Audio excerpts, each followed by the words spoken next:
are specially designed for bars. I use I do my reviews on an Osmo Pocket.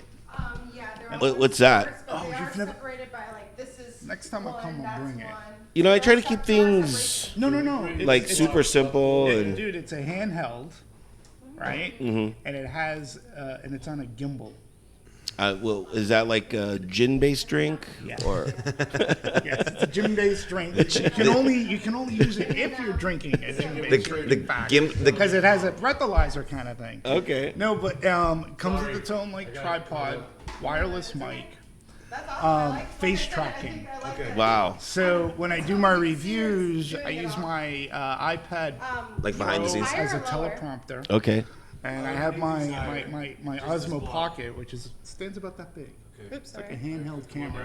It's amazing. It's one of the best things. And then you take it around. It takes photos, panoramic, but it's there? basically 4K video. You can, Wow. Yeah, and you can shoot it raw. You know, it doesn't have to be cinema perfect. We're blue. not like. It's an amazing piece of He's like, once I start, I'm doing it Dude, right. this is Mo. by DJI. That's better. Yeah.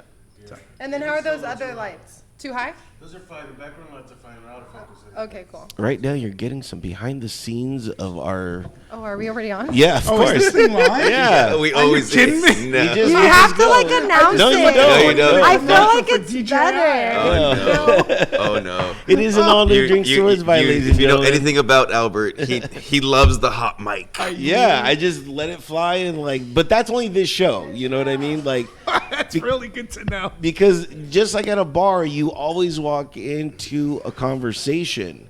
You know, it's never like, you know, no one's not talking. Or You never something like you that. never know who you have. I mean, we went from just about to run the show, and then we have somebody who works in lighting in the movie industry, and Yeah. he's like, we need better lighting.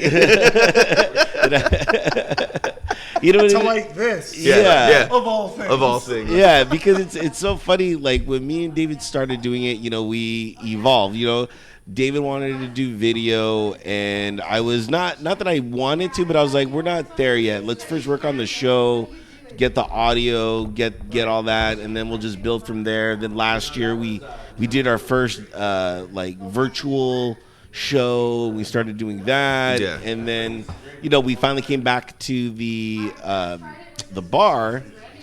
And you know, I was just like, just one camera. That's all we need. And then more and more, this bar changed. And so that one camera just couldn't get all the angles. And so then we're like 2 cameras. And now I'm like, oh, there wasn't a camera on the bartender. So now we're into this. This What you stage. see before you now. All right, what was the genesis of it all? Like Drinking. what- drinking. God bless you. That's great. You I mean, we were drunk just- enough to not know better. Well, and you well, decided to podcast. I think was I working here at the time? I don't know. I think I was working here, right?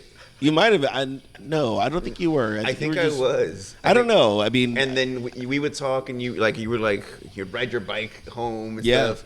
And we just started conversing, and then like we should do a podcast because you know we always thought like we said funny shit, and then little did I know at the time that he's done podcasts and yeah, I do my own stuff. You know what I mean? do. Yeah. I'm. Which, by the way, guys, if you really want to support me, I just did my first interview of this year with a band. So that comes out next week on EnterTheShell.com. Go ahead, check that out. Really cool band. Plug the band. Yeah. It's in. They're in Raleigh, North Carolina, and they're called the Thirsty Curses. So I'm gonna have them on next week. I already did the show, but I have to edit it and then put it in. But this is my first. I've on this particular show. I've already done like 120 of these shows. Nice. So, but I mean, I've done over 1,000 shows. So that just all my little, every show I have, I was always, it's like always like kind of like been a band project where I'm like, okay, now I'm done with this band. Now I'm going to move on to another type of show and do that. So I've been doing this for a long time. So Nice. David just goes, and that's the thing about a bar. People always have these crazy ideas. Yeah. And every now and then you're going to meet somebody that can fulfill those ideas. Yep. And so David's like, we should start a podcast. And I'm like, little do you know, I have everything. I already know how to do it. And like, I could get us up and running in about a month, you know. And we started on that table over there. And then we did it over there. We did it over there in the corner because the bar was shaped different, looked different before the remodel. Right. And then we eventually migrated over this way, and it just kept growing. And like, a lot of our guests were the bartenders. The bartenders. But now we've graduated. And I'm neither. I'm just a and movie now we guy. have a movie critic. Just happen to be sitting in the wrong seat at the wrong time. Yeah, exactly. We're like, we have no guests. That's so true. It's like, I didn't come here for this. Yeah. But yet I'm in it. Most people don't. Most people don't come here for this. Yeah. Oh, thank you. All right, thank you. That was unnecessary. But with us is... That's not true. Yeah. It's not true. This is an All the Drinks Towards By, and you're having an old fashioned. Yes. We'll get. And the bartender left. Right after these messages. Right. So you want to kind of introduce yourself? Sure. You know what? I've never officially met you. Oh, So I'm Demetri. Okay. I'm the guest, though. Some of my guests. Like I said, I was Welcome at to the the wrong show. chair at the wrong time. Yeah. Yes, You brought I do movie Portos. reviews. I brought Portos. Yeah. Thank you for that. I do movie reviews for an association called the Hollywood Critics Association. Okay. It's how I met Maria. We had our first in-person live awards ceremony just a few weeks ago. I've been reviewing movies since the early... Since God, wow. Yeah, since a long That's what time. it feels like. I don't like that movie. Since the early... I don't like it. Since like the early 90s. I started off doing them for a radio station in Boston called WBCN, which no longer exists. And then I Is it a Spanish station now? A lot of radio stations turn into Spanish stations. It's sad. It was 104.1 FM, WBCN in Boston, the Rock of Boston. Yeah. And I was privileged enough to do reviews for them. And then I kind of fell back into it when I moved out here. I had been working I worked basically in distribution. So I'd worked in Lionsgate for about a decade. Wow. I worked at Technicolor. And while I was at Technicolor, I got to work on a movie project for Maria Menounos. Yeah, Maria Menounos. Yeah, and her fiance at the time, now husband Kevin. They owned a podcast studio called AfterBuzz. They saw how I loved movies, and they knew my background, and they asked me if I would like to be part of a movie review podcast. I asked my bosses at Technicolor if it would be okay, and just when I thought I was out, they pulled me back in, and we did Anatomy of a Movie. We did close to 1,000 shows before the pandemic. I became part of this Hollywood Critics Association. And now I do movie reviews for the Cinescope.com and for the Hollywood Critics Association grading system, which is like their Rotten Tomatoes. Okay. And so, I love movies, and I love I love bourbon and cigars. Oh. If there was a way I could do that in a movie theater, like smoke cigars, drink bourbon, watch movies. You may have a $1 billion idea. Maybe onto something there. Yeah. We would just have to, it's that whole secondhand smoke thing. That whole secondhand smoke. Yeah. Well, And then, it's more. I think if you would be able to create a cigar lounge where you could watch the movie. yeah. Oh, it would be amazing. It would be that's. It would be so I'm gonna make this fun. happen. Yeah. So, what was the first movie you ever reviewed? Oh, the first movie I ever reviewed? The first movie I ever Oh, reviewed. easy. Turner and Hooch. No the way. first movie, on-air review movie, that was it. And that was followed by, if I remember correctly, The the wonderful Jaws: The Revenge. Wow. That's The Revenge. Yeah, The Turner Revenge in the and Audience. But Tom yeah. Hanks. Tom Hanks. Yep. They actually have that as a series now on Yeah, Disney Plus, on right? I Disney think it Plus. got canceled. I'm think not so. surprised. Yeah. But that was the first movie I ever reviewed. Yeah. First movie I ever saw was a re-release of Snow White. Okay. And then from there on in, I was hooked. So, do you ever just go into the movie theater just for fun now, or For me, it's always fun. I'm a movie fan first. You have to be. So You have to be. When I set about to do a movie review, it's not hoity-toity stuff. I do use a lot of my film history so that I can do a fair comparison, but I'm a fan first. So I always try to go in, a movie has to do one thing for me. It has to entertain me. Even if it's like the darkest even if it's a dark movie, like even Donnie a Darko? Look, when you walk into a movie like a Schindler's List, right? It's not going to be a knee slapper, right? Yeah. But I got to find something that's Right. in that movie. Yeah. You gotta find some That, emotion. you know, in it, I have to be like invested in one way, shape, or form. Gotcha. If a movie doesn't do that for me, then I start to take points off. Wow. So, and I find that with everything, but I just love going to the movies. Ever since I was a kid, it's what I did. I would make my parents take me to movies, see them once, twice, 3 times, a lady. So yeah, it was. I just always loved movies first, with a very close second to music. Okay, perfect. So, working at a radio station, which was my dream, it just fit. So, yeah. So yes, I love going to movies, and people say, "What's your favorite kind of movie?" All of them, so long as they're good. Like they go, "What's your favorite kind of movie?" I say, "Good ones." So, yeah, but I love horror, comedy, science fiction, Nice. action, romance, drama. Love it all. Yeah, very cool. So you need a cocktail. I do. So, I was shown this cocktail literally yesterday, and when they told me about it, I was like, "This can't be good." But I mean, I was like, "Okay, I'll try it." And I tried it. And it was surprisingly very good. So I'm gonna do this cocktail, and I want to get your thoughts just based on The ingredients? The ingredients. All right, it's Southern Comfort and pineapple. I can see it. I Yeah. can dig that. I was like, why would anyone? Pineapple upside down cake? Is that what that is? Well, no, pineapple upside down has vodka, no? What I'm just saying, you Oh, would think like the the- yeah, flavors, the the flavors, flavors, yeah. pineapple, like a. Isn't Yeah. that like I'm not a SoCo Yeah, that's guy. true. That's why, and I'm yeah, just maybe like that's why. What's I think it I can called? see it. Is that like a nothing. Like a mockingbird or no. to kill? I did say a name, but the guy was from the South, and he goes, "Don't ever say that name again." And I'm like, "Oh my God!" I'm like, "I'm so sorry." And he's like, "No, you don't." He's like, "It's fine. You're not from the South. You wouldn't get it." But he's like, "Don't say that." I'm like, "Okay, you got it." You know. It's got to be a name for that. Yeah, I was gonna call it a pineapple, but there's already a fruit called pineapple, so I'm like, damn it.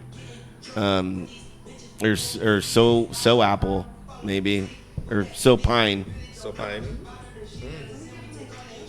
Are you looking it up? I'm trying to see if there's something that's similar, but everything has like a bunch of other stuff. This is just a kind of very simple drink. Yeah. I'm a simple man. I'm drinking a very good old fashioned. They make them here. They make them here Make good. them here. They do pretty good here. They do pretty good with those. One of my favorite things about this old fashioned is this ice cube. Oh yeah. I wish I could make these ice cubes at home. So You can. For those at home, how do you make them so that they're clear? You have to put them in styrofoam. It's a long process. Yeah, it's a Yeah. whole thing. Yeah, I ain't doing that. Okay. But you know, I'll come here for that. Yeah. But yeah, it's one of those solid cubes that looks like a translucent Borg ship. See, Okay. I got my science fiction Yeah. love Borg, in there. yeah. Borg, yeah. I So get it. that's what it looks like. It's awesome. It's a great old fashioned, by the way. Yeah. I mean, they Kudos to Mariah. have the molds, but you're just not gonna get the clearness out of them when you get them home. Yeah. So you couldn't find the name of that drink? Huh? No, not that. There that is. one. Should we make it up? Should we make I one mean, up? yeah. I mean, we could totally make Are we it gonna up. upset the Southerners? No, I don't know. Well, I'll tell you off the air what I call it. But to me, it was in Southern Piney, maybe Southern Piney. I don't know. Comfort Apple. Comfort apple? No, Comfort Apple Pine. Comfort. Apple. Because if you say apple in it, you're gonna think apple is in like it. Apple martini or something. Yeah, so it has to be like Pine and Comfort. Pine and Comfort. That we could do that, maybe. But I kind of just like SoCo and pineapple, or SoCo and pine. So we'll see. Or we don't have Southern Comfort. And we, I'm gonna check for in the back. yeah, no worries. I'm sorry, Albert. It's all right. You know what's funny? It's like I rarely ever see people order Southern Comfort. Yeah, I don't in How my about life. a Dole Whip Your Ass? That's Hey. Oh, is this a family It's show? a fam. No, it's not. no. By any Totally. fucking means. If you've heard the show, you know if it's you've not. ever listened to the show, we're not. We used to have this one of the customers here. He was worked for one of the delivery companies. I won't say which one. Okay. And he would listen, but we'd kind of expletives. He'd Yeah. have to turn off the radio He's like, coming dude, up I'm with driving delivery. around, and he's like, I gotta turn it super low. He's like, sometimes you guys just, but that's the bar. The bar is super I always, explicit. well, it's time to paraphrase a quote from Groucho Marx. I don't listen to a podcast that would have me on as a guest. Yeah, because Groucho Marx was ahead of his time. He knew the pod was coming. Yeah, he so. knew You it. knew the pod Yeah, was it's coming. Can you imagine how podcasts now are so popular? Like everybody Has one. everybody, but I mean, like celebrity now has they've taken off like crazy. There's places where there's like actual buildings that just do podcasts, and you just Yeah. like, all right, next one in. And that's what that AfterBuzz. I was part of the Popcorn Talk Network, and AfterBuzz is a studio in North Hollywood, and basically that's what they did. Are we doing a tracking shot? No, we don't. But see, now the camera's getting me. See. It's okay. Yeah, it's No, but we want to This see is what Moses, I know, but- the visual producer. I know, but now No. Like he's a we pro. can see his face. I know you can't. Well, you can't see my face, which is good. So Is that good? no. See, you're looking at one side, you're not looking at the other side. Oh, you didn't know the camera. No. I started with one. I started We with started one. with none. That was the whole Yeah. point of the story at the beginning of the thing. Yeah. Let it go. No. Now it's hitting the. Move it. You got to move it back. It's hitting the other camera. Sorry, guys. No, Don't it's wanna- all good. No, I'm talking to the people listening. right Why? on this side. Talking to the people listening. No, I know. It's all good. Yeah. They'll do. That's that. Okay. That's. But now you move. Now you move the other. Move it the other way because. David put it here. No, I'm not What are in. you talking about? It was fine. Move that camera. More. You can only, I'm Phantom of the Opera here. You can only see half of me. The other way. Okay, that's good. Oh, wait, Okay. This camera's for him. This one's catching you. Yeah, and David. It's the whole thing. So you've been doing podcasts for a while. I was one of the first ever podcasters. Okay, and was it music based? It's always been music Always. based. My first podcast, I had a recording studio in Burbank that I was learning how to record at, and the guys would bring in bands, and then they do a song, and then I interview them, and it was a whole complete show. And then I moved from there to an art gallery to do it, and then the art gallery just couldn't stay afloat, and so then I had to figure out other ways to do it, and so I took some time off, but everything has always been with music. Always. Were you always. ever in a band, or it was just a passion, or band and or a radio station? Yes, I was in the radio station. I was in radio for like 10 years, I want to say. Out here? Yeah, out here Okay. in Los Angeles. It is great because I started in news. I started in news radio. Great. So that Me too. Yeah. So that really That's how gave me the whole idea of, coming at a story from a news perspective, regardless of whatever I was covering. It was always from a news perspective. And then it was a news station, but the reason why I was there was because they did all the Dodger games, and I'm a huge Dodger fan. Yeah, okay. So it was KFWB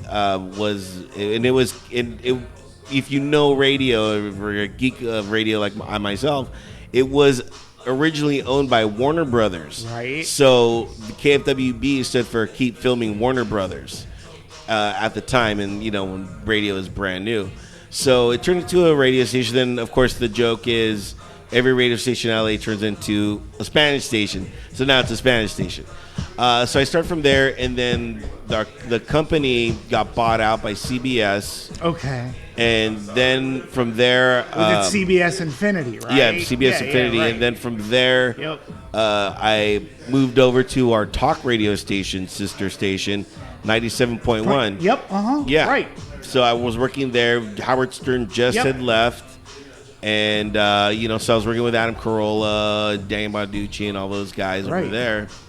And, so from all that, we all started doing podcasts because we would see our streaming numbers, and we would be doing the podcast because it was a talk station. Sure. So then we would do that, and then all of us were looking at the numbers like, man, this thing has legs. This thing could do something. So then we all started, doing our own shows. And at the time, there were no, iTunes or anything. You actually had to go, download it from the station. And it was a whole thing. So, So, and then once our radio station flipped into a top 40 station, which hilarity then flipped recently again into a news station. Right. I understand. Yeah, very hilarious. But when it flipped, Adam was like, "I'm doing podcasting," and then me and all the guys that worked there were like, "Great," because we're already doing it. And then he blew up, and we're like, "How come we didn't blow up?" No, but some of my friends blew up on podcasting, so I just was always that dark horse, But I never did it for the downloads or for anything. I just did it because I really like it, and in my life I've had some, people love giving me great opportunities, and opportunities always come around to me. And I've gotten to meet some of my favorite people. I've got to meet the guitarist from The Cure, Paul Thompson. I've got to, meet some of my heroes, man. I've got to. One of my first interviews was with Trevor Keith from the band Face to Face. Do you remember your very first interview? I remember mine. Who is yours? My very first interview was always women. You know what I mean? Because we would always talk. And just the way I conversed with them, and it was never even like I gotta keep them talking to have them next to me. You know what I mean? It was just we would just always talk, and dude, we would spend 2-3 hours just talking, And so I was just like, okay, I can use this not for women, but for but for other things, Sure. He doesn't understand the confidence. When he's on this, the confidence of this man is 10 feet tall. Yeah, but at the same time, if I'm talking to a girl, I can't pull out my my phone and be like, "Oh, hold on, next topic." You know what I mean? That that's just You should try it. You've tried everything else. Which, by the way, let me try this. Oh, there you go. Cheers. Oh, cheers. Oh, fantastic. Is it really? Fantastic. Yeah, it's so good. And speaking of downloads, I know we wanted to talk a little bit about that. Me and David are so different in a lot of ways. I'm tall, he's short. But our downloads have been doing really well. And I hate talking about downloads. I can't stand it because, again, we would do this if nobody was listening. There was a time where nobody was listening. You know what I mean? So that could be today. Yeah. Because everyone's like, who the fuck is Who Demetri? the fuck? That's exactly what they're saying. Yeah. Thank you. So Thank you for that. You're Validation, welcome. by the way. Dude, I didn't even know who the fuck we were. I'm just like, there's this weirdo guy that comes in here and he's always in with a cane, like, you know. And, It's a crutch. I'm not so Everything- Wow, making it. I'm not so sophisticated that I have a cane. I did want to point out too, Albert. I don't know. I'm sure a lot of people don't know this, but I actually met you from your radio job. Yeah, that's true. Yes. So it just really? yeah, and I met him through because I was just a big fan of talk radio, and he worked there, and I would see him at events, and then I saw him at The Cove. the Cove. So I was like, awesome. Yeah, dude. Industry people and in general, they hang out places. You know what I mean? Like it's not like everybody thinks that there's like a secret bar, you know, where they all, you know, converse together. Yeah, there are little bars, industry bars, but they go out and go to different bars too. Do you live around here? No, I don't. So I you live drive. I Wow. drive. He makes the effort. To Wow, come here. you. Lamert Park. Wow, so you So totally. It's a drive. But is it worth it?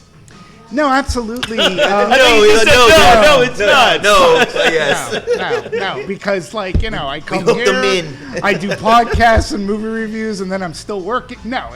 It's of course it is. It's when Maria said I always look for like a good whiskey bar, right? Because my other passion outside of movies and music is a good bourbon and a really good cigar.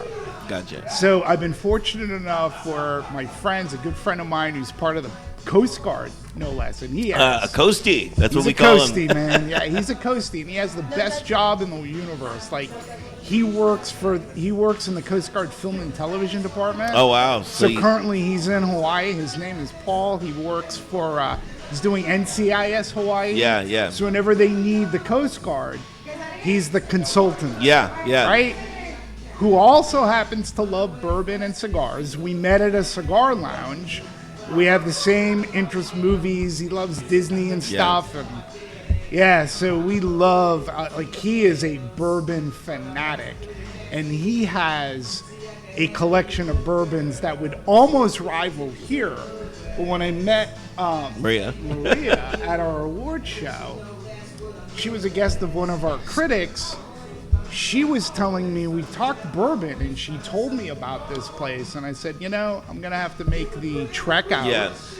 On a good day, it takes about a half hour, but I've also checked on a bad day, hour and a half. Yeah. So you won't see me here on those days. Right. But Sunday That's why morning, Sunday is kind of like a yeah. It's easy going. So, and then I noticed the Porto's nearby, and I said, I need food in my belly if I'm going to drink. And it also helps with the podcast. But yeah, like you in radio, I mean, it was always my passion, and I almost went from, what do I want to do, like film business or music? And so I try to combine both. And the radio station I worked for in Boston, that BCM, they were the sister station to K-Rock out here. Right. So, Yeah. And the podcasting and the music and the movies, that came like much later on. I never expected to be doing it again, but you never know where life's gonna take you. And if you just say yes, it can take you down some pretty decent paths. For sure. Yeah, on that same note, like now I've known you, Albert, for like 15 years. Yeah. So it's like, you don't know where you're gonna. You don't. Yeah, like where you're gonna meet people. Like even the way I met you. Even you just mentioned a podcast, Adriana. The reason I was at the Hollywood Critics Association, I met her through my last job, which was a podcast. Yeah, that's what you So were saying. it's so funny, like and now she's one of my best friends. I can't imagine like life without her, and now I can't imagine life without you either, Albert. Tell me more. I feel the same way. And everybody really imagines life without me. I'm still. I'm like, You're can still you on the leave? fence, I'm aren't like, you? can you On the leave? Isn't that nice? He's like, he's right there. He's right there. Yeah, inner voice. Yeah. Yeah, you said the quiet thing out loud. Yeah, wanted to talk again real quick about your shirt that you're wearing, Star Okay. Wars. It is fascinating. It's Love the beautiful. Wars of the Star. He does. He's Huge fan. Big. But I'm not like super fan. Like I do admire that you get to go to the fan fest. That is a dream of mine to go to the fan fest. You should. I mean, Celebration's going to be in Anaheim again, and they just actually released some more tickets because a lot of people turned them in because they've had to push the show for 2 years now. Right. But yeah, very cool. I have a friend who's she dresses up and she's part of the 501st. 501st. There you go. 501st, yeah. And okay, full transparency Wait, here. real quick, guys, we're Go about ahead. to get super geeky. Okay. Yeah. I'm already lost. I just know somebody. Full transparency. I grew up on Star Trek. We're The not original perfect. Star I get I'm it. a next generation guy. I'm a next generation Well, Star Trek guy I too. grew up Captain Kirk, and then went into next gen. But I mean, Star Trek was all the science fiction that I really had. Outside of that, Yeah. and like Lost in Space, Twilight Zone, stuff like that. So when Star Wars came out, that was actually kind of like a really big deal. Yeah. Because that was going to be like the next thing. And I mean, I won't bore anybody today with the story of when I first saw Star Wars. But, it was, wow, okay, now I have something else. I'm a big Star Wars fan. I have to say I'm a little bit bigger Star Trek because that's what I was raised with.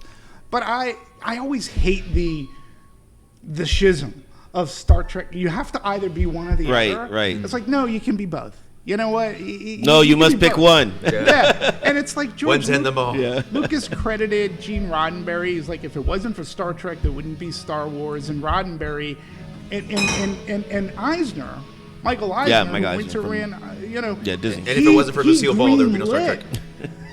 Because Star Wars was so successful, that's when Michael Eisner, who was running Paramount, greenlit Star Trek to go into features. They were going to do another television show, where they were in the midst of creating and building the studios for it. Once Star Wars came out, Michael Eisner said, "No, we're going straight to movies." So they live in that same sandbox. Yeah. And you can be fans of both. I'm not a far out like Star Trek. Not as a critic. You don't go on the cruises. I don't go on the cruises, but That's how I know. I'm like, how big of a fan are you? Do you go on the cruises? Okay, you're. as a okay person about it. who loves movies, right? You still have to, even though I'm a fan of Star Wars and Star Trek, if they make a bad movie, I will call out that this isn't a good movie. Last trilogy of the Star Wars. What'd you think? It's been pandered. It's been, I know. a lot of people didn't like it.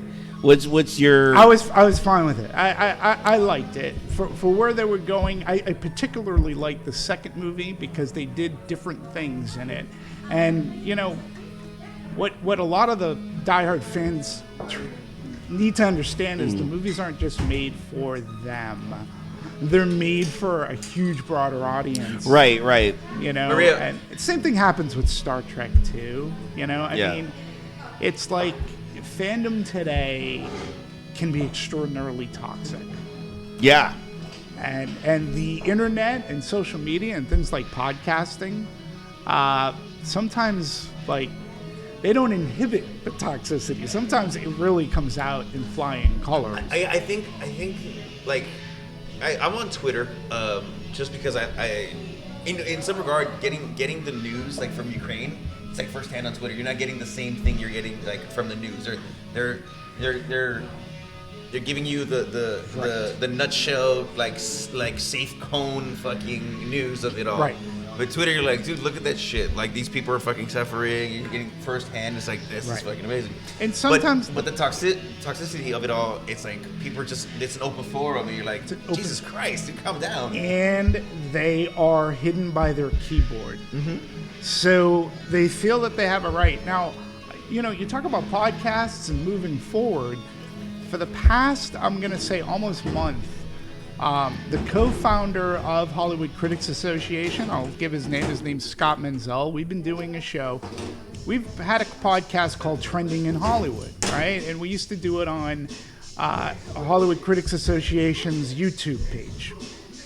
We made a leap, and we started doing our podcast, believe it or not, on Twitter. It's called Twitter Spaces.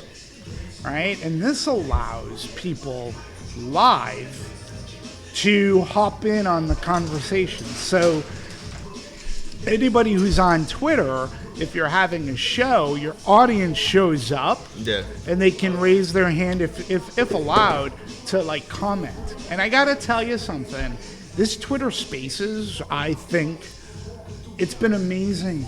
Not only have we not had any toxicity, and not like we've had disagreements. Like people will come on, oh, I agree with you, Scott, or I don't agree with what Demetri said, but you know what? I don't care if you agree or disagree with me.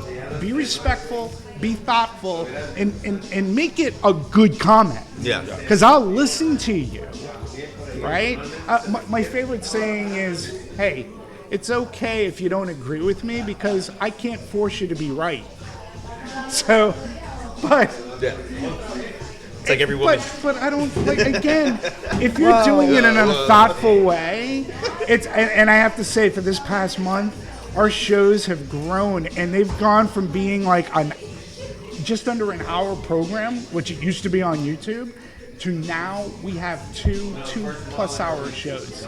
Because the conversation, we never know where the conversation's going to go, and the people who are on it... Wait. Did you listen to our last podcast? Because this happens here too. Yeah, but that's, to me, that's the root of like the best podcasts. When you can pull on a thread and get people engaged in something. And again, I don't care if they agree or disagree. To me, it's all about the fun conversation. Look, I've been humbled within the past decade. I talk movies. It ain't brain surgery.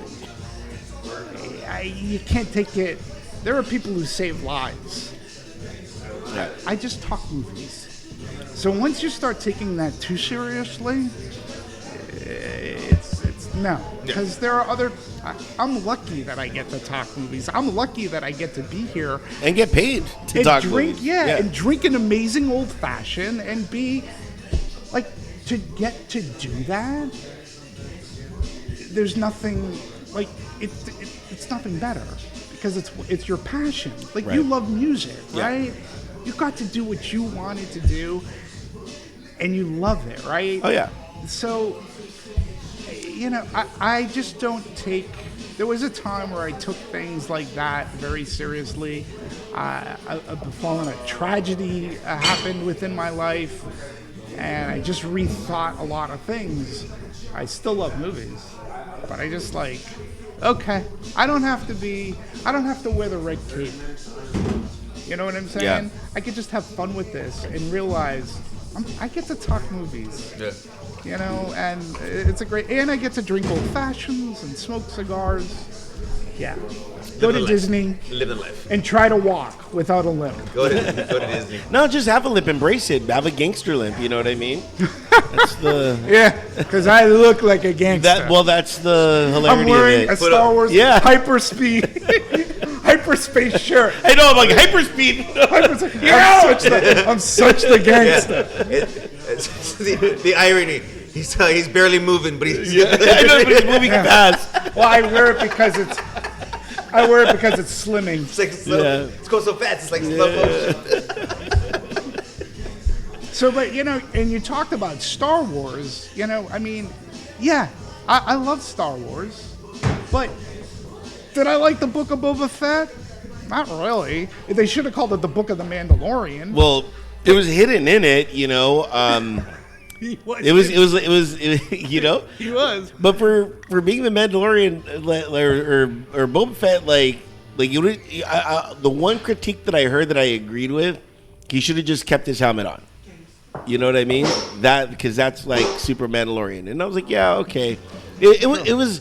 If it didn't have the Mandalorian in it, I think it would have not been good. However, what I did like a lot about the Mandalorian, I love the endings. Like, you know, when they would show you the screen, like the you know, of how they like were gonna set up a scene and stuff like that. Yeah. I thought that was really cool because it's kind of like a quick recap of what you just watched again. And I loved his theme song. You're talking about the art. Yeah, the art of it. See, I collect that kind of art. You have that? Not. Some of that artwork. I'm coming over. I don't know, but I collect a lot of pop culture art. A gallery that I go to in off of Fairfax called Plug 'em Hero Complex Gallery. They sell a lot of that stuff. That's it's very cool. Mondo, if you're familiar with that. I love to collect those alternative posters that are made up. So the artwork at the end of the shows, to me, it's great because I grew up with the Ralph McQuarrie art. Like, I didn't know what pre-visual artwork was, literally, until Star Wars. Really? Yeah, I mean, I was a kid, so...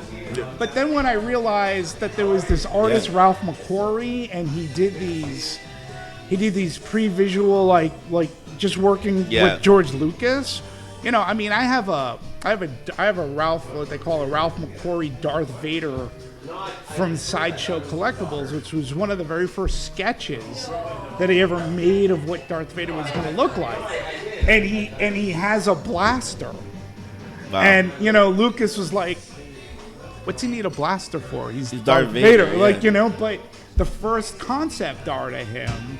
So I love that artwork. And I agree with you. To me, it's it's great because it shows a lot of these preconceptual designs that they're putting together to make these shows, you know. But again, going to Star Trek 2, I would never tell you that The Final Frontier is a good movie.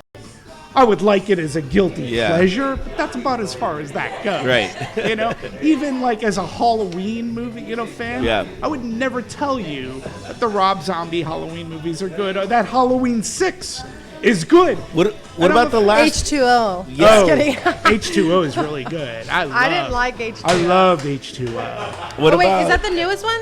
No, That's the the newest oldest one. ones, I like the newest ones. I think they've been excellent. I love the 2018 Halloween. The last Halloween Kills. It literally killed. Yeah. I mean, the body count in that movie was the highest of any other Halloween movie. But when you look beyond that, thus far, the two movies have each said something social, political. But to me, the original Halloween did as well. And they're staying within that vein. And when you look at Halloween Kills, which didn't get as good reviews, I was one of the few that gave it a really solid review. When you look at what it was saying about today's society, mob mentality, like, you know, evil dies tonight, which they said way too many times, but how different is that than like Stop the Steal and all the stuff that's happening in our culture today, and then what mob mentality can do? Yeah. Like, that to me was what Halloween Kills was about. But when they're like, evil dies tonight, then I'm like, comma, unless there's a lot of money. Then it's resurrected. You like, kind of knew that evil wasn't going anywhere. Unless we do good. They had planned Evil a lives trilogy. on. So it's like, evil dies tonight. No, there's another movie coming out. Yeah. You know, it's like when they killed Spider-Man in the first that Avengers movie. Yeah. And it's like, no, the kid just signed a 3-picture Yeah. deal. He ain't dead. Like, don't cry. Yeah. He ain't dead. It was moving though to see Tom Holland, you know, get in the snap was super moving. Even I was like, oh my god. If you thought so, I did. He ain't dead. He just signed a 3-picture deal with them. He ain't I going know, anywhere. I know. You know, See? I know the optics, but you know what I mean. But it's still like that's how good of a actor that he did. That was the like. I am a huge fan of the John Wick series. Sure. It's just, it's nothing more than what it needs to be. Just fucking guns and fucking great kills. And You like the action. last one though? Like where he took a walkabout and where was that? Egypt? I mean, like he was in the like, what's he doing in a desert? Like he walked about. Well, we knew. They explained why, but it was like a little too far. Like all of a sudden you find this oasis and it's the leader of everything. Like really? But anyway, I digress. What I'm saying is like, we were told that the John Wick 3 was the final one, so I'm really pumped, and I'm like, Wait a minute. Wait a minute. You sons of bitches. You got me again. I'm going to watch 4. That's what they do. Yeah. That's what they do. But I was really like going into 3. Like, I didn't hear anything Yeah. about 4. There was no talk of the 4. No. I was like, No. all right, this is it. I can tell you that's what Lionsgate loves to do. Oh, yeah. Like try to stretch things out. But Warner Brothers, Well, that's- Warner Brothers takes one book and makes it into like 3 movies for no reason. Like The Hobbit did not need to be 3 movies. Yes, it did. No, it didn't. The Hobbit? Oh wait, I thought you The said Hobbit, Lord of the not Rings. Lord Yeah, of the yeah. Rings. I meant The Hobbit. 2, yeah, 2 for sure. Maybe. But I'll still watch, dude. I still go on the journey. I do the trilogy of The Hobbit, and then I go on the trilogy of Lord of the Rings, all extended, all The extended versions. versions are great. Fantastic. And that's where I agree with extended versions. That James Cameron's extended versions. There are other extended versions, like, I don't know. Although I will say Zack Snyder cut of Justice Fantastic. League That was Fantastic. a far improvement. And I Yes. don't know if did That you see It was 3 worth the hour- 4 that- hours. yeah, it was It too. was It worth the really 4 was. hours. It was. And, Yeah. and even did you see it as called Justice is Gray? Oh, when it Where was black and it's in white. black and white. Again, it puts a different tone on it, which I really appreciated. Yeah. It's on HBO Max. It's a plug for HBO Max, but that one I get. But flag but I think like the Batman, I really liked it. Would you give? I gave it an out of 10. I gave it an 8. What did you give it? I give it. I have my own rating system. I go by fingers. Like Siskel and Ebert had the thumbs. I Right. do fingers, right? So if it gets like one middle finger, that means That's it. I mean, I start off with 5. Yeah. 5 being the high 5 means Okay. you're great. 4 is very good. 3 is okay. I'm holding up okay. 2 is like, yeah, it's fair. And then 1 made me angry. And it's the Yeah. bird. So Crank to 2. me, the Batman, there was a great movie in the Batman. It didn't need to be 3 hours. Right? Had you honed that down, made that plot a little more efficient? The third act was a bit convoluted. Right, they were trying to rush it. Yeah. And what pissed me off is how quickly they caught the Riddler. They're like, Yeah. he's next door. Oh, so spoiler alerts. Did you guys forget that memo? I'm Dude, just if gonna- you don't think they catch the Riddler, you're fucking. You know what I mean? Batman never catches the Yeah. villain. Okay. Come on. Oh wait, so now I know Batman doesn't get caught. Thanks, guys. Thanks. Batman is Bruce Wayne. Gosh, everyone. Spoiler alert. All I know is I'm singing for the Zoe Kravitz. It's amazing. She She's made it. amazing. She's on SNL. She's amazing and everything. No, she's She not is. us now. She's amazing. coming Oh, to oh yeah, you mean she's hosting us now? Yeah. Yeah, and she's having a really good year. She was in that HBO Max Kimmy, which was directed by Soderbergh. She was excellent in that as Catwoman. I put her up there with Michelle Pfeiffer and Anne Hathaway. But the movie, all these great things are in this movie. We had really good performances. The direction was awesome. The lighting and cinematography by Greg Fraser were perfect. Greg Fraser, by the way, is self-plug. He won 2 awards at the Hollywood Critics Association thing, but he's an amazing cinematographer. Michael Giacchino's score was really rich and deep, but it was 3 hours long. And my colleague and friend said, they were probably afraid to cut it, because they didn't want this backlash. They don't want, give us the Reeves cut, Yeah. give us the Reeves cut. So you make it makes 3 sense. hours, and I go, okay, I guess there's a great movie in there, but they made a forefinger. They made a very good movie, Right. and it's worth seeing on the big screen. Yeah, for sure. Would you agree? Did you see I it haven't yet? seen it. I haven't seen it. Yeah. Where did you see it, if I may ask? Next door. Oh, next door. Yeah, Okay. yeah, Edwards. I saw it at a Dolby theater, and I gotta tell you, if to see it again, or if you haven't seen it yet, I recommend it because not just the screen, the digital projection, which is flawless, but the immersive, movable sound that they have. Every thud of Batman's boot, it Right. made my seat rumble. It's what a movie-going experience for that kind of movie should be. and it's great to see on that big screen. So yeah, And not only that, it's also great for movie theaters. They took such a hit, and we need the Batmans, we need the Spider-Mans, to help everyone. We need feel, Hollywood to take a chance on some other movies. but at the same time, we need those movies for people to be comfortable about going back into the theaters again. That's the most important thing. 100% agree with you. I don't mind that these movies are there to jumpstart things, but you are correct. The middle movie, if we're not careful as movie fans and as movie critics, I have to say, the middle movie could go away. Like, I don't want a plate full of franchise pictures. I want some original content. That's why I ended up loving movies last year like Free Guy, Last Night in Soho, Nightmare Alley.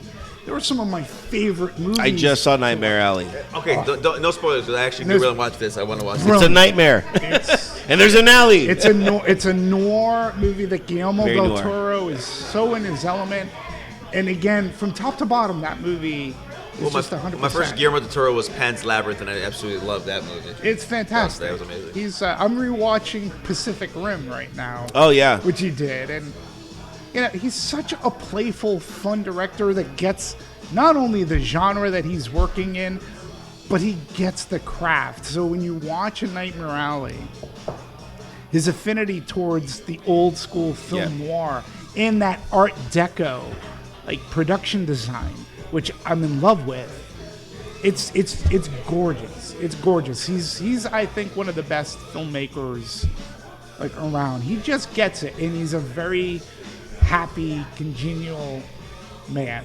And he made some of the biggest comments again at our award show, talking about the Oscar, because they changed they took out some awards, which I think is From the actual, they took awards, but they took them out. They didn't take them out, but they weren't presented. They're not going to be presented on the show that we're going to be watching. Right. Yeah. And Guillermo del Toro said, you know what, guys, this is not the year to do this. Yeah. Bad call, Ripley. It was a bad call. And But the thing, too, is these award shows are so long. They should just make them like a Zack Snyder cut, essentially. And are we really invested? The music shows are cool because, the music awards, because they have everybody performing. They have, all that stuff. And it's, so it moves along where it's, you're watching little clips of the movies or whatever, 20 seconds, but there's nothing that's I need a break from the same thing. I think real quick. I think one of the big things is the common man doesn't think, or, and I don't want to be pessimistic here, but care about those categories. That's why they took them out. So, and half the time when you see Best Picture, half of America's not seen half the pictures that are on there. I don't disagree at all. And you brought up the music award show, right? Yeah. The best part about the music award shows, they're reflective of what people are listening to. So that's why you'll get Billie Eilish and Taylor Swift. They're reflective of what people are listening to, so people will want to watch. That's the biggest problem that the Academy has, is that they are not reflective of what people are going to the movies for. Look, I don't mind that you pick a hoity-toity commercial movie, but Power of the Dog, people are turning that off on Netflix. I'm sorry. I know I'm in the minority, perhaps. I watched it and I was like, what the hell? What is why is this getting?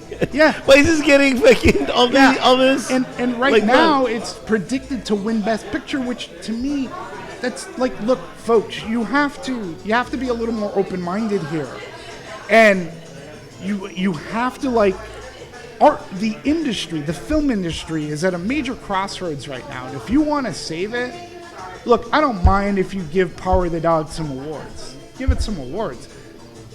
But you have to be a little bit more reflective of what people are watching if you want this industry to survive. Yeah. So I think there needs to be the motion picture, and then opposed to like not saying the People's Choice Award, and there has to be one where like the fans like we really need our own. Well, but our they're own. trying to do that, right? They are. They're doing that with the fan awards for the Oscar, but they're doing it through Twitter. The most toxic place to talk about movies is Twitter, and that's what they chose to do. In all reality, any social media that you use is going to be Right, toxic. but here's the like, why didn't you nominate Spider-Man: Far From Home? Yeah.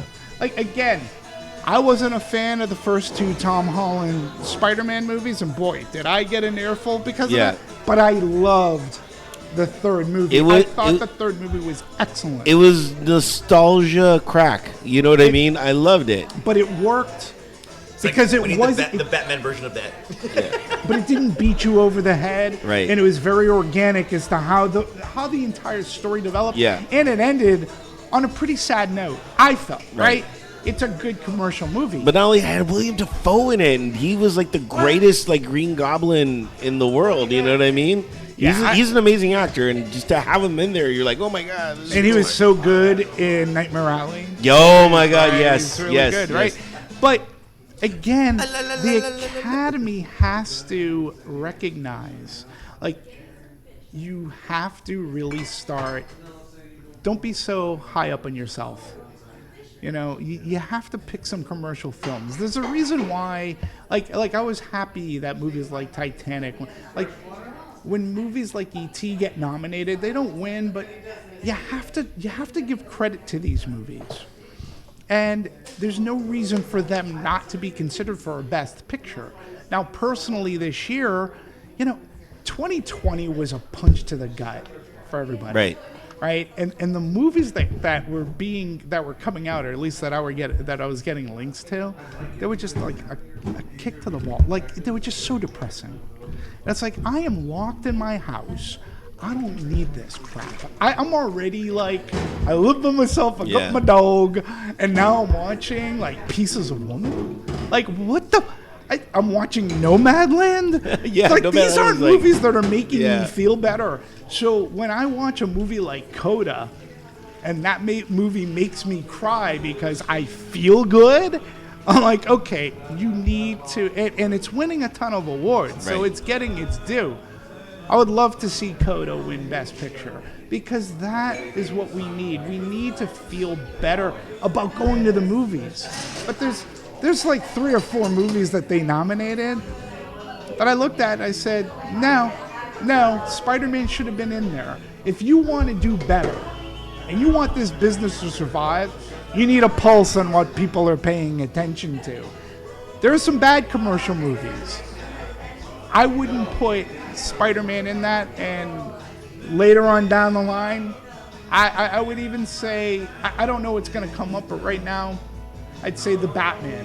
Like, you need to focus on this and give people. That's why the music award shows do okay, ratings-wise. Yeah. But if the Oscars don't do good this year, if they're just a little bit better than last year, ratings-wise, which isn't hard. Which isn't hard, by the way. No. Just a little bit better. We're not asking for much. Exactly. Yeah, all they have to do is go from 5 people to like 25 people. Yeah. But the industry needs to look at itself and try to be not so self-important. Yeah. And I think that's what kills the industry a lot. Let's talk about an industry that's always thriving. Yeah. Sports. Yay, I've been waiting for this because there's big news. What's the big news? Dodgers, baby. Oh, yeah. Baseball is back, baby. Oh, God. That's right. Are you a sports guy, Demetri? I'm from Boston, So no. Got it. Yeah, you're right, because we don't have sports. We don't have sports in Boston. You got spats. We don't have some of the most iconic sports teams of all time. No, whatsoever. The WBCN was right behind Fenway Park. No way. That's cool. Right behind Fenway Park. So every opening day, it was like, I'm gonna go get lunch. Who wants a sausage? And yeah, I'm a little bit into sports. You know what? That's one thing that I wish every sports venue like Fenway Park or Dodger Stadium, I wish they had, like, you could get lunch there. You know, but there's one dedicated area that's like open during the off season or whatever. You could go get a Dodger dog. You could go get a whatever. You know what I mean? There. We call it Yawkey Way, and that's the street that Fenway Park resides on. They may have changed the name. I know it is Yawkey Way, and even though I didn't have a ticket for opening day, to be around Fenway Park for opening day, and this is even when the Red Sox sucked, mind you, right? There was still, spring is here. There's that feeling of hope in baseball. Once baseball starts, you're on the cusp of summer. Yeah. And to be able to go to Yawkey Way, there was a peanut vendor, affectionately called him the Singing Greek. This old Greek man, and he would actually sing out instead of going peanuts, he'd go peanuts, pistachios, get your pistachios here, and he'd sing, and he was amazing. And I would always go by. I would talk Greek to him. He would give me a bag of pistachios. I would go get some sausages, like street sausage, bring them back to the radio station, and you just felt like. Yeah, once baseball was here, you knew that we were going into better weather. Is street sausage the equivalent of the Danger Dog? The Danger Dog? Yeah. Is that? Yeah, I mean it's the people with the carts and they have the grills. And without a ticket you couldn't get in a Fenway, but they had so many bars and things like that, there. and you can get almost any concession that the park sold outside, but the fervor of it being a brand new baseball season. Yeah. Because you didn't know. You knew within 10 games where your team, if they sucked or. Not really. Not Dodger season. I always call it Dodger season, but not in baseball season. I mean, it's 162 games, so. It's too long. Yeah. You really know. In July is where you really kind of start. You're right, but as a Boston fan, right, if your team starts off sucking, it's like, oh, they suck. I don't know. They blow. Came Oh up my real God. quick on that when it starts sucking. Yeah, when they start sucking, like you're like, they suck. They're gonna blow the season. But then by mid-season, when they're doing great, you're like, yeah, they're the best. Yeah, because that's the toxicity of fans. Like, there's like, we're losing, we're terrible. Fire everybody. Yeah. We're winning. Greatest team of all time. That can only be true in football, not in baseball. You know what I mean? In football, it's just like, dude, 5 games. Oh no, we're tanking. I don't know. Light the stadium on fire immediately. Live in Boston. Well, no. Here's the thing. I would like to live in Boston pre Tom Brady. You know what I mean? No, you don't. Pre Belichick. No, no, you wouldn't. Yeah, you really wouldn't because it'd be hilarious. Those are hard years. Man. Yeah, of course. Those are hard years, and we didn't even know at the time about Tom Brady, right? No one did. No one did. It was Drew Bledsoe. And again, when you had that year, that 2004 year with the Red Sox and you had World Series, you had Super Bowl, which we never thought we'd win either one ever again. Yeah. But again, coming from a sports city where each of the 4 sports were represented. So, Red Sox, Celtics, the Boston Bruins for hockey. What sport am I missing here? Football, the Patriots. The Patriots, right? So every season, like, even as a kid playing sports on the street, we would change with the season. So we'd go from baseball season to basketball to football, a little bit of street hockey. Yeah. So, yes, I'm a little bit of a sports fan. My dad tells me, I don't know if it's true, but he said it's probably not. Your dad lies to you a lot. He says my first words were Yankees suck. I don't know what that means, but... They do. Fuck. And I'm glad. The hatred. Hey, are you happy about Kershaw 1-year deal? 1-year deal. Yeah, this is just more of a fantasy deal in my head. You know what I mean? It's more Why of do you like say that? it's more of like, dude, we know he's leaving. It's the homage for Yeah, everything you've done. exactly. Contracts. I hate those contracts. Oh, it's the goodbye tour? Yeah. That's what I think personally. But this is what I would do, and of course, people should be so lucky that I'm not a manager or I'm not involved in anything, because I just have these crazy ideas. But I would make him a closer. I'd be like, you're no longer a starter. You're going to be our our number one closer, and that's what I would do. Makes a lot of sense. People But get not pissed, at 17 mil. Not at 17 mil. Yeah, well, I mean, I don't know if he could close, and then yeah, that's I know it's no one's gonna. Like I would that, have but- him as a starter as opening season, and then if they make it into the playoffs and World Series, then I would say his last regular season game. That's where he says goodbye. Wow. Like, have him start, give the fans what they want, and then give the fans what they want, and don't have him like even come close to the mound because Right. he just can't seem to take that pressure. Or Yeah. he's sadly and unfortunately, for whatever the reasons, snake bit. And I don't know the guy at all. Yeah. He is a great pitcher, but he's always going to be thought of as the guy that can't. Well, that I don't know. necessarily I close think out. I think that curse has been broken in 2020 because he has a ring. So yeah, you but can it- say all you that want. He's was like, more- yeah, but I that got a was more ring. Everybody else than it was him. But he has a ring. And I don't know. 2020 to me is Shut up.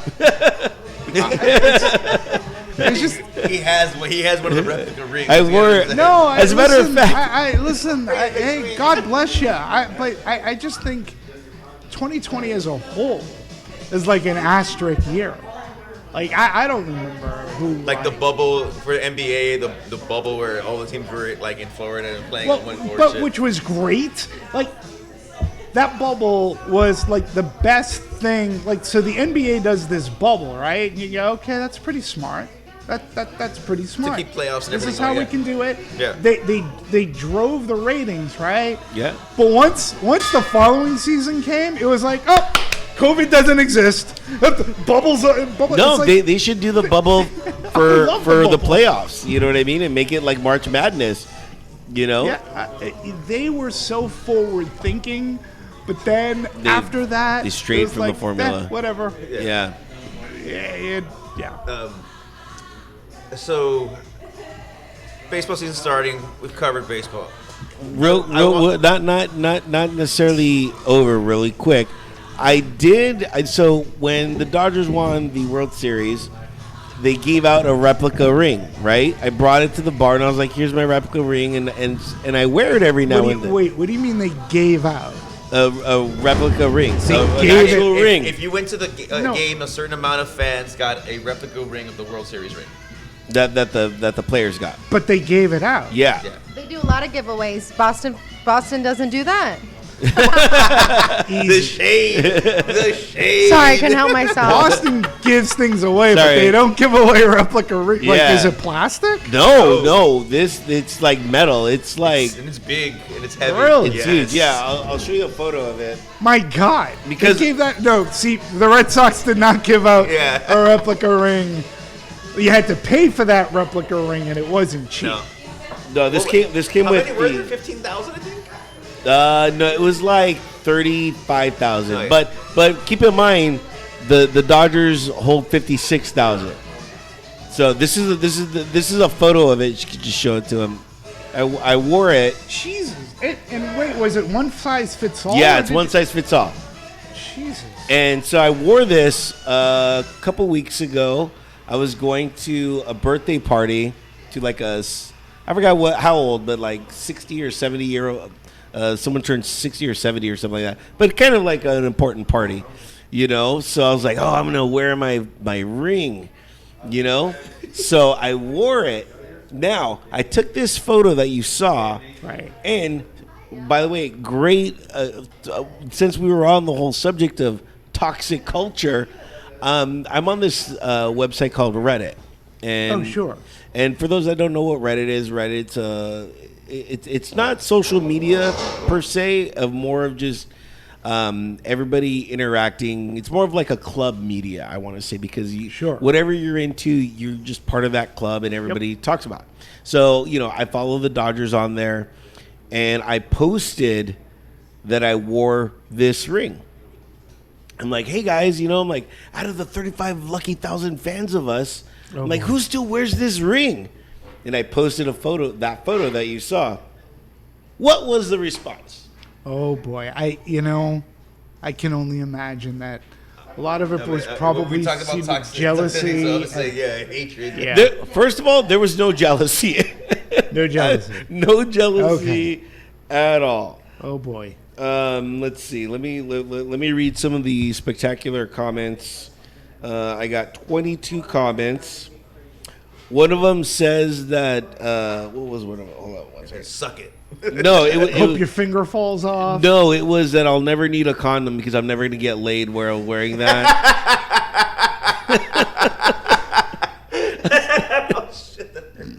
That's see, I would get that. Little do they know. I know that I don't get laid at all. Yeah. I get wow. I'm so glad I didn't wear my Spock ears. Yeah, that was kind of the best one. Someone put that I need to start moisturizing my hands.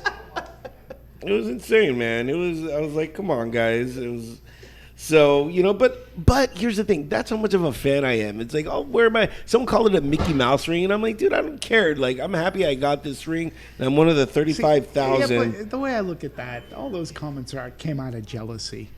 That's all. They were jealous. That's the way to look at it. That's the way you got to look at it. Jeez, I don't have to wear a condom if I wear that ring. Wow. Yeah. Getting anything for wear? Wow. Yeah.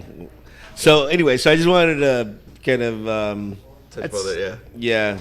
Did they appreciate it at the party you went to, or Yeah. or were those comments from the party? No, everybody at the party is always mesmerized by it. They're like, "Oh my god!"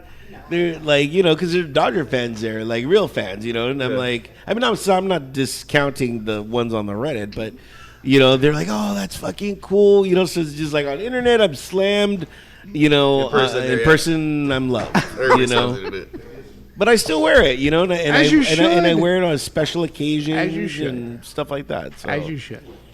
Look, I have no qualms about that sort of stuff because I get it. I do. And let me.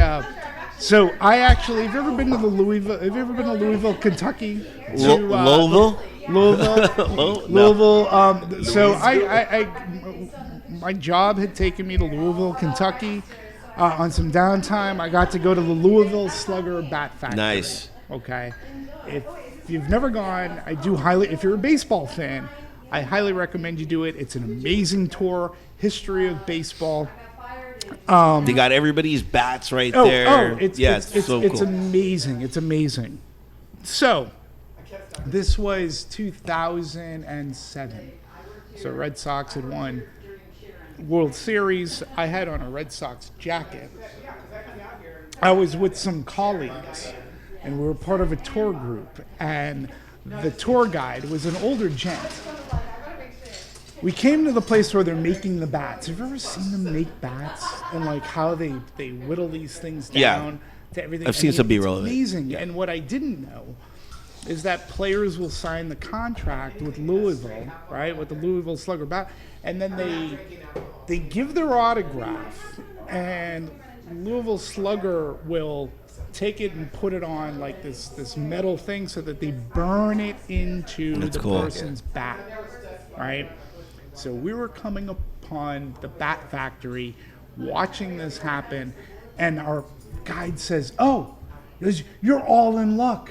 They're making Alex Rodriguez's bats right now." We're like, "Oh, do we get to piss on them?" Or well, he goes, "Would you like to see the Alex Rodriguez bat?" And I was like, "Oh, yeah, sure, I would love to."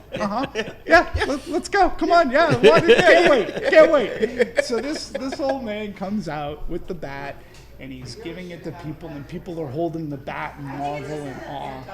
He hands it to me, and mind you, I am like not hidden. I have a Red Sox jacket on. I took the bat from this gentleman. I made sure it was out of his hands, and I went, "Pooh, F you, Rodriguez, I hope this bat splinters and it goes right into your eye." And the man went into vapor lock. My friends stood away from me. They're like, "Oh," he ripped the bat out of my hand, and my friends are like going, "Demetri, what the hell are you doing?" Like he was an old man. I said, "What am I wearing? What? If he's an old man, he should know."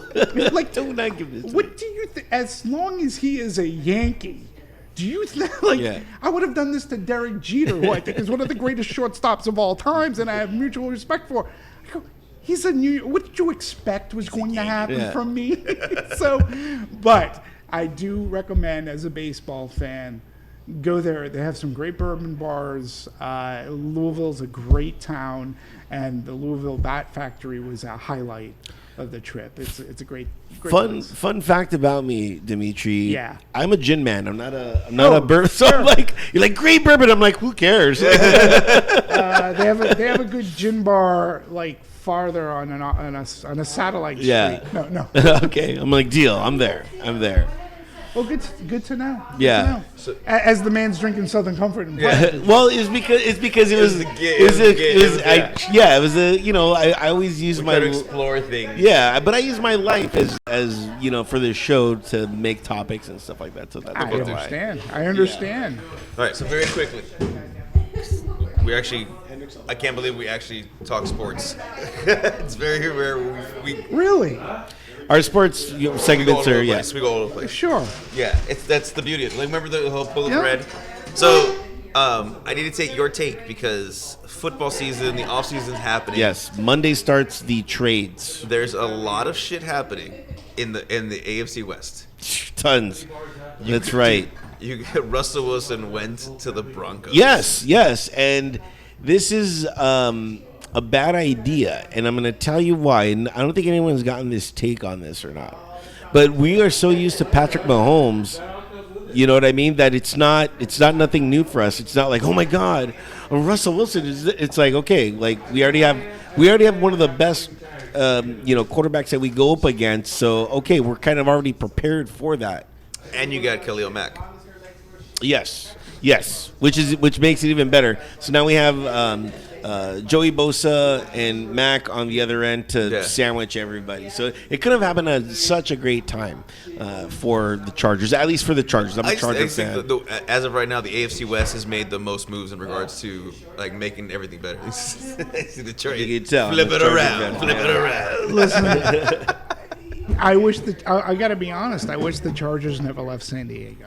I do too, because I loved the 2-hour drive there instead of the 2-hour drive back in traffic that I'm doing from SoFi. It's the same traffic. I'm like, damn it. Dang, that's very true. But in That's a good San point. Diego is such a beautiful city, and I felt that had there was land there to be developed, Yeah. where they could have made one of those, maybe not as like giant, as great as SoFi, but maybe like Patriot Square. Like you could have made one of those really good modern stadiums down there. Again, And you wouldn't have pissed off those San Diego people. right, San Diegans. San Diego. But again, my take that, nobody, I don't think anybody understood was I wanted to turn Qualcomm into kind of our Lombardi Stadium. No, that's what I don't like about football is whatever's old is out. You know what I mean? We only want new. And like instead of embracing the old culture, they just toss it out. And and I'll never be elected anything, but I would have loved to them just kind of restore Qualcomm and do some other improvements around it. Yeah, and that's the difference between football and baseball. Where baseball will hang on to Fenway Parks and The Dodger Stadiums. Dodger stadiums. Have you been, Yeah, by the but way? see, but- You've been to beautiful Dodger Stadium. Absolutely. Here's Blue the Heaven Hunter. difference. That's history. That is That's true. Qualcomm is not where like the frozen tundra of Lambeau Field. Nobody's like, we're going to Qualcomm Stadium, and nobody's like looking at it like. No, it's listen. not on NFL film. Yeah, I get it. Yeah. 100%. But there are enough San Diego fans. Listen, this is coming from a Greek, Spanos. Like he just screwed over San Diego. Yeah. And it was all for like money. Like they had space. He wanted to be. He just didn't. He was a little baby. He didn't get what he wanted, which was to be downtown. Yeah. Right. And he just picked up all his toys and moved to Los Angeles. Is basically what happened. They have a really good baseball field. Petco. in San Diego. Petco's Yeah, a fantastic. good, fun field to be, and it's right in the heart. Qualcomm. It's not like it was like a million miles away. Yeah. And to your point, they could have built that up to be somewhat of a destination point where people didn't feel like all we're getting is this parking lot. Yeah. They could have built that up. And then you have, and it really is in a central location. Yeah. And downtown San Diego, come on, it's beautiful. Yeah. SeaWorld, and you had a place that was beautiful, and you just didn't get what you want. Yeah. And I feel bad. My cousin lives in San Diego, and her son, who's a huge Chargers fan, they were devastated.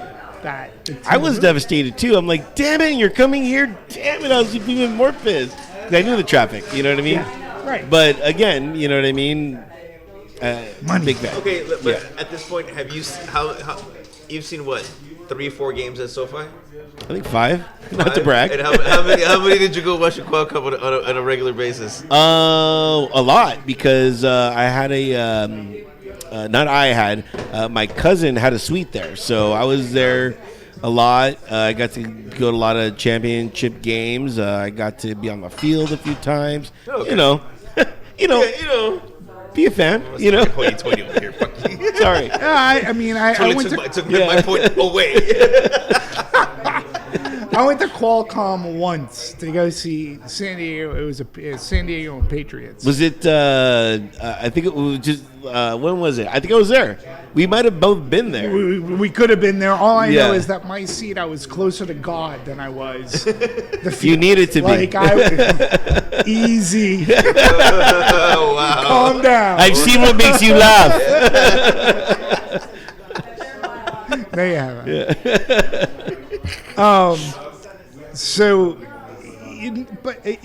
It was a fine place. It was a fine place. The Patriots lost that day. Yeah. But I got wet by the dolphin show. It was a great fucking weekend. I left going home smelling like fish, and my Patriots lost. Yeah, it was awesome. I love San Diego. Yeah, I do. I actually, the San Diego is a great city. It is. If I could afford to live there, I would probably move to San Diego. Yeah, It's really great. All I know is I found a great sandwich shop across from the convention center over there. Where? Huh? Where? What sandwich shop? Okay, I can't remember the name of it, but it's like the first street in. Is that the name of it? I can't remember the name of it. Exactly. But it's a liquor store with Okay. this little fucking tiny sandwich shop inside of the liquor store. Okay. And phenomenal sandwiches. Really? Phenomenal. I was like, I had a pastrami BLT with pastrami. I was like, Yeah. this is amazing. There's a great bar further up that street called the Flying Pig, which is good. That the only reason why I went there is because we were talking Comic-Con earlier. Yeah. It's far enough up that people don't want to make the walk, so you can walk in and actually get a seat. Is that the one in the corner? I think so. Yeah. It's a good bar. Yeah. It's a fun bar, but yeah, it's like God. Jesus. Nate in the house, ladies and gentlemen. Nate, I'll just air it. Yeah. One of the classics. Yeah. Very cool. There's a great Hooters there as well. Great what? I'm sorry. Hooters Oh, there as well. The women of San Diego, fantastic. Fantastic. it's a good tiki bar in San Diego and downtown. There's a lot of area, bars. too. There's a lot of bars in downtown. Yeah, I mean, I love San Diego except during Comic-Con. Yeah. What else is going on in sports? They took the F1 racing away from Russia. They took everything away from They Russia. took everything away from They Russian took the soccer sports. team away from them. They're no longer able to qualify for the World Cup. Yeah, so more sanctions, of course, coming down their way. And anything else going on in sports? Not off the top of my head. All right. That I can think of. All right. Last call for topics. Any topic that you want to discuss, Demetri? No, I mean, listen, I'll just say this. Thank you very much for having me as a guest. As much as I'm... Just by accident, I assure you. I know. Like I said, wrong seat, We wrong appreciate time. you. Yeah. And as much as I'm self-effacing, I do consider it an honor to get to talk about anything and that people will listen. I hope I didn't bring your ratings down. That's impossible. Yeah. I mean, he never brought know. up the downloads, and we're super happy about Yeah. that. People are starting to download, and that's amazing to us. But it's a surprise. I'm not kidding. At some point, just look into Twitter Spaces. I do have a band for you to potentially check out because you like music and you interview these people. I'm going to give them a plug right now. Crimson Apple. Crimson Apple, okay. They're a women band. They're all and they're sisters. Fantastic. And I got to tell you, some of the most talented women I've ever seen playing music. They actually brought me back to when I saw them perform. I just actually brought me back into watching live music again. They're from Hawaii, but Crimson Apple, they do a pop alternative. So if you're looking to interview a band, I don't work for them, but that's how I get a lot of my interviews too. Is people will be like, "Hey, you should check out this band and check out this band." I'm like, "All right, then I'll check them out." I'm like, "Yeah, they're cool." Yeah, no, I'll hit them up. I'm so glad that actually that we got. I mean, I love that our backgrounds sort of parallel. Yeah, working in radio station. Dave, we talked movies last week. Yeah, last week. Yeah, and when you're able to sit with some good gentlemen, and I use the term loosely. Yes, I'm neither gentle nor a man. As you should. For sure. Yeah. To get to do this, I just appreciate it. So thank you very much for having me. Anytime you ever want to talk movies, let me know. Adam Project is good. Turning Red is very good, and we talked to Batman. It's very good. Is it on? Turning Red's on the Disney Plus. Is it on Disney Plus? Yeah. Right now? Turning Red's on Disney Plus. Yeah. It should be in theaters. Yeah. I mean, it's Pixar. It should be in movie theaters. It is in theaters too, but it's also on. Not real quick. everywhere. Yeah. I know this is gonna sound weird. I'm kind of excited, and I know I talked shit earlier about remakes and stuff. I kind of want to see the Firestarter. Yeah, I haven't seen. I just think that, with what you can do with it now. Sure. I just want to see what they did with it. Mm-hmm. You know what I mean? Yep. It's like there's certain movies that like you can never touch. You can never touch Princess Bride. You can, but I would love Firestarter is actually one that I'm okay. Like you have the ability to up the game of it. Sure. And what was the other one?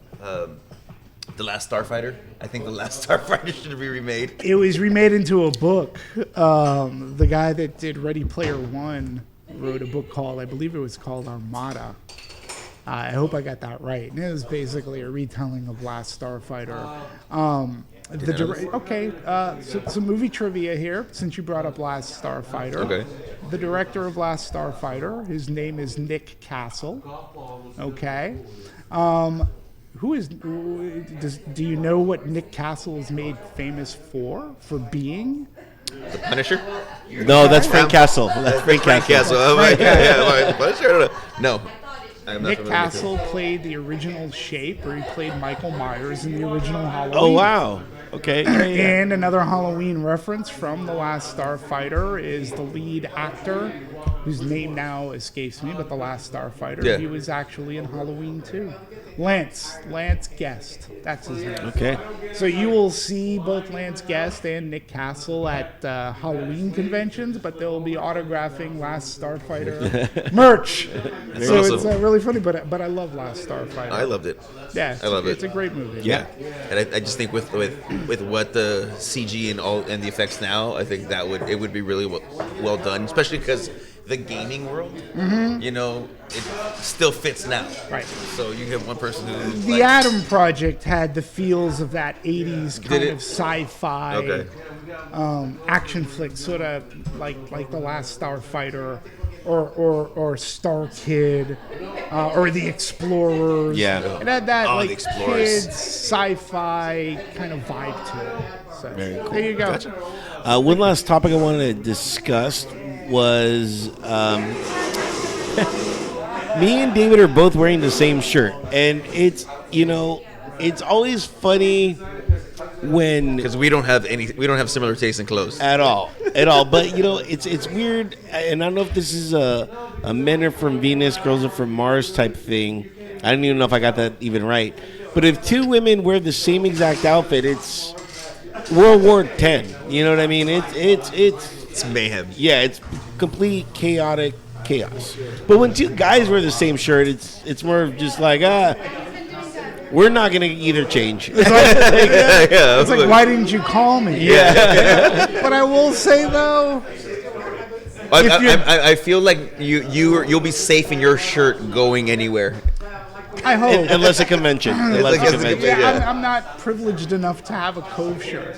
I was thinking of buying one if you sell them here. But here's the deal, though. If you're going to a convention and you're going with a group of friends and two guys are wearing the same shirt, it's like, son of a bitch. Really? It's like, then that crosses the geek line. You know? It's like you couldn't have worn a different Michael Myers shirt. You couldn't have worn a different Star Wars shirt. Like, you have so many. Like, that's when guys will get, like, only if it's a convention. If it's on a podcast, it's all good. Yeah. Because nobody, it's fine. But when you're going to, like, a geek thing already, two guys, that's like, I was like, talk about not having to wear a well, I condom. mean, you look at it like you're like, okay, that's the 7th Spider-Man I've seen today at Comic-Con. Yeah. Yeah, I thought my shirt was special. Yeah. How did you get that? He said it was one of a kind. You said it was one of a kind. How did you get that? Well, you bought it for me for Christmas. Oh, okay.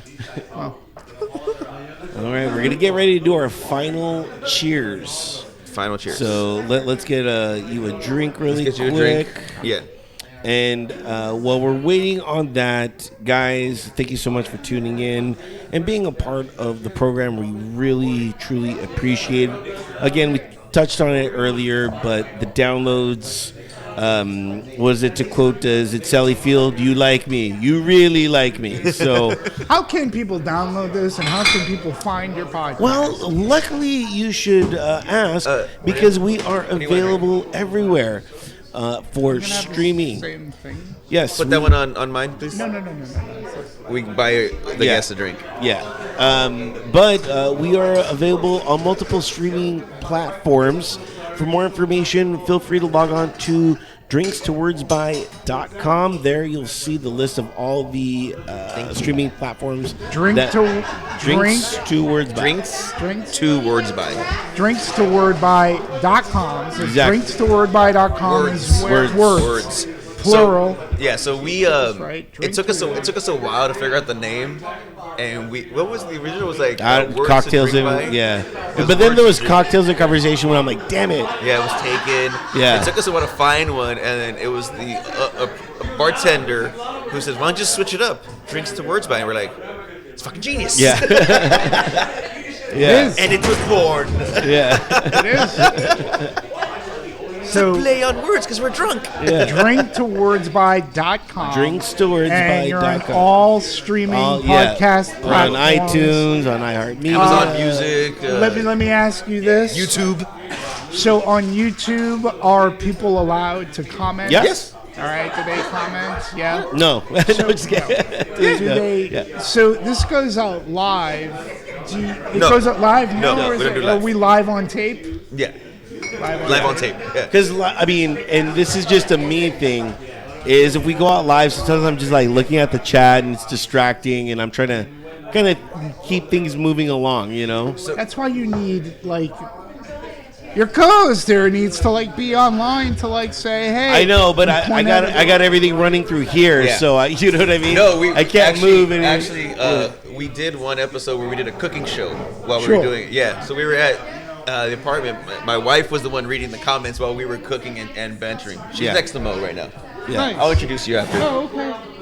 yeah. So Yeah. But I just get too distracted, and I like to. I'm one of those guys. I get it. I like to keep things moving along. That's why you and- kind of need like then have a producer to Yeah. do that. I mean, Yeah.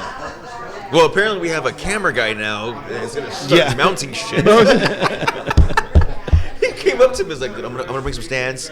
We're gonna do this." I'm like, Like, no, that's not what this show's about. Like, this show's just. it's like we're not gonna be able to stop him. You saw what Yeah, happened. I know. Well, drinktowordsby.com. Drinkstowordsby. Yes. Check it out. I'll type it in your phone. Just Yeah. No, I'll, Yeah. I'll have it, but you Yeah. know, it's all sort of Yeah. marketing things. Yeah. You just get it out there. Yeah. Just say it over and over again. Thank you. We need to get it out there for the Venmo. Yeah. By the way, we are on Venmo. If you guys, we are for sale. That's right. You Yes. go ahead and think we did a good job. Feel free to tip us. We are on the Venmo. So Drinks Towards By at. Look for us. And if you want to buy us around or just buy us off, go ahead and throw us a few fazools. If you want to be on the show, if we talked about anything and you want to comment or send us an email. If you're a Star Wars fan or a Star Trek fan and you want to jump in that conversation, by all means, talk to Albert. If you're a hot single female that likes Charger fans, email us. Drinks to Words by. I'm a Browns fan, by the way. At gmail.com.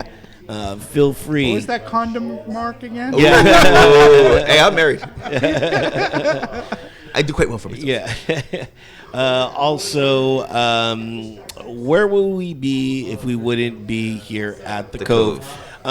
Your first, Anywhere, by all means, let us know. We will travel. Yeah, we will travel, but this is our little commercial for the Cove. But tell me about your first time walking into the Cove and your experience. Oh, I felt at home. To me, the best part of a bar is when I feel comfortable. And there's again, coming from Boston has its fill of pretentious bars, right? Yeah. LA has its fill of pretentious bars.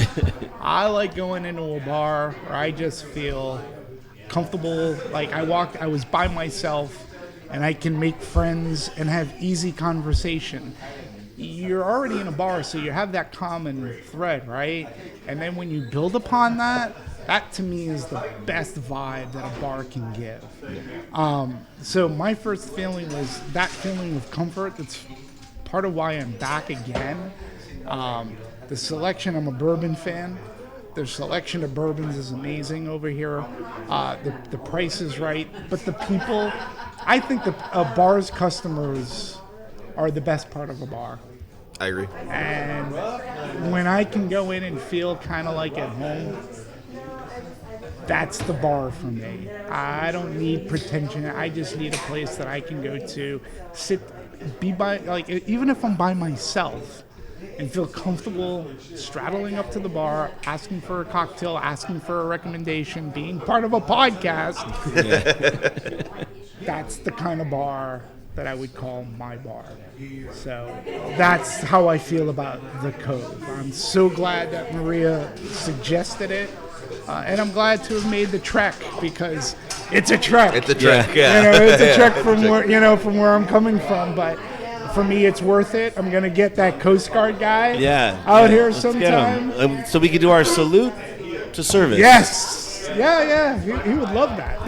That would be for great. For sure. He has so much insight into movies. I've had him on my podcast because he worked on a great movie called The Finest Hours. Oh, I saw it. Which is about the Coast Guard's most successful small boat rescue. Yeah. But he's a great guy, so I can't wait to bring him in here. So that's what I think about the Cove. Cool. Plus, you have Maria as a bartender. Yep. Everybody here is just so nice. It's the day shift. Yeah, and not only that, but every now and then a regular brings in food. Thank you for bringing in some Portos. Yeah, and, you brought some food, and then there's gonna be barbecue later. Yeah, we're gonna do. This kicks off. By the way, this podcast is kicking off. Trailer trash bingo. White trash bingo. White trash bingo. Like I said. White trash bingo.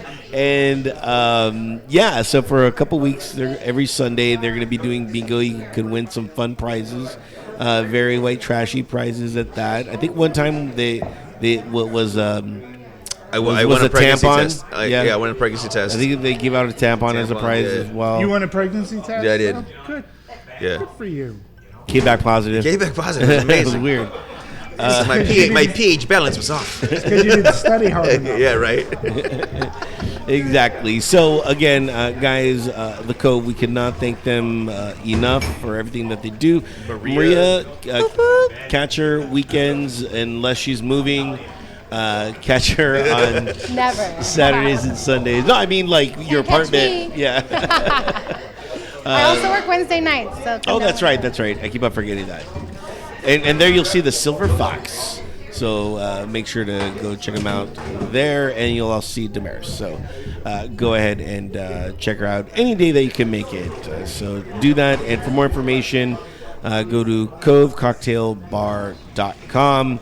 And thanks again. Okay. Now, time for Final the cheers. final cheers. David, go ahead and give out your final cheers. I'm sorry. I didn't know you guys were recording anything. Yeah. It's fine. What's up? I apologize. No worries. Okay, what are you recording?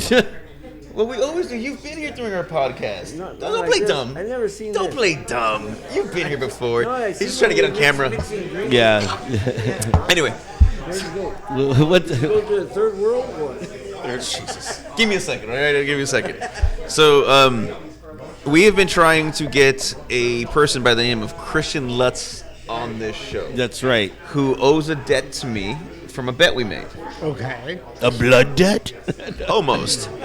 I'm supposed to be shaving his goatee, but he's dodging me. So my cheers goes to the people who pay their debts when you make a bet. Whether it's money or personal or whatever. When you own up to your bet, I respect that, and I want to cheers those people. Not you, Christian. All right.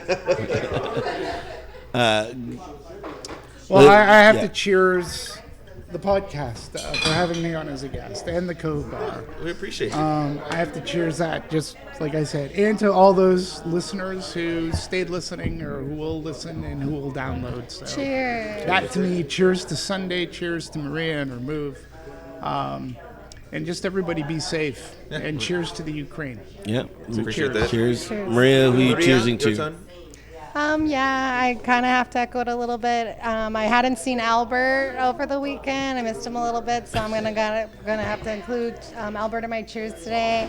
And yeah, thank you guys for the podcast. All right. And my cheers is going to go out to any newlywed couple.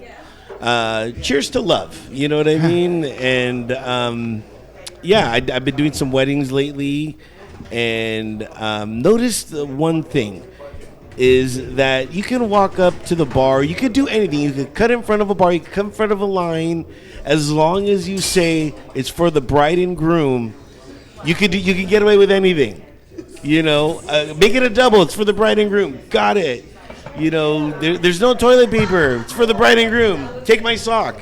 You know what I mean? Like, it's, as long as it's for the bride and groom, anything is possible. Anything goes. Yeah, anything goes. So my cheers to all those newlyweds and future weds and past weds. And past weds. You know, to the love. To the love. Yeah. To love. To love. Cheers. Cheers, everybody. Cheers. All right, that's To going to wrap love. it up for this edition of Drinks to Words by David. Kick him out. You ain't got to go home, but you got to get up out of here. Bye bye. Get out of here. We're out of here later.